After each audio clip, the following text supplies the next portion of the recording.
मेरे कपड़े लौटा दो। सब लोग मुझ पर हंस रहे हैं। मैं फिर कभी शक्ति स्तंभ मुकाबले में नहीं आऊंगा। सनी के सामने एक 20 साल का लड़का गिड़गिड़ा रहा था और लोग उस पर हंस रहे थे। तुम्हें क्या लगा रक्ष एकेडमी आते ही तुम एकलव्य बन जाओगे? तुम्हें पहले मुझसे मुकाबला करना पड़ेगा। तभी लोगों में से एक आवाज आई, मैं करूंगा तुमसे मुकाबला। सभी लोगों की नजर उस आवाज को ढूंढ रही थी। तभी भीड़ में से 18 साल का एक लड़का सामने आया। वो मेसोडोरिया शहर के शक्तिशाली शौर्य दल के लीडर का बेटा ध्रुव था, जिसे देखकर सनी जोर जोर से हंसने लगा। बाकी लोग भी हंसने लगे।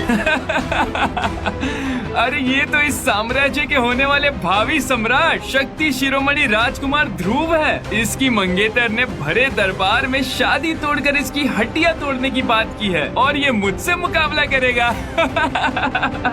कुछ महीनों पहले ही उसकी मंगेतर लारा जयान ने उसके ही महल में आकर सबके सामने उसकी बेइज्जती की थी। मैं तुमसे शादी नहीं कर सकती। मैं हम दोनों के रिश्ते को हमेशा हमेशा के लिए खत्म करने आई हूँ। लारा के मुंह से इस बात को सुनकर ध्रुव, उसके पिता अरेंद्र और वहाँ पर मौजूद सभी लोगों के पैरों तले जमीन खिसक गई। हर कोई लारा की इस बात को सुनकर सकते में आ गया था। अगले ही पल अरेंद्र ने तेज आवाज में अपनी नाराजगी जाहिर करते हुए कहा, लारा, ये जानते हुए भी कि ये रिश्ता तुम्हारे और हमारे परिवार के बुजुर्ग लोगों ने तय किया है, तुम इस रिश्ते को तोड़ने की बात कैसे कर सकती हो? रिश्ते बराबरी वालों के साथ किए जाते हैं। मैं अपने दल की होने वाली लीडर हूँ और एक लीडर होने के नाते ये बहुत जरूरी है कि मेरा होने वाला पति कोई लीडर ही हो, ना कि कोई लूजर। क्या कहा? लूजर? मैं लूजर नहीं हूँ, ये बात तुम भी जानती हो और ये पूरा मैसेडोरिया शहर भी। मत भूलो कि कभी शहर का सबसे शक्तिशाली योद्धा था मैं। कब तक अपने अतीत में ही उलझे रहोगे ध्रुव? उससे बाहर निकलकर सच्चाई का सामना करो और सच्चाई यही है कि तुम अब एक लूजर हो, एक लूजर। मैं लूजर हूँ? तो फिर ठीक है लारा, ये रिश्ता जरूर टूटेगा, लेकिन तब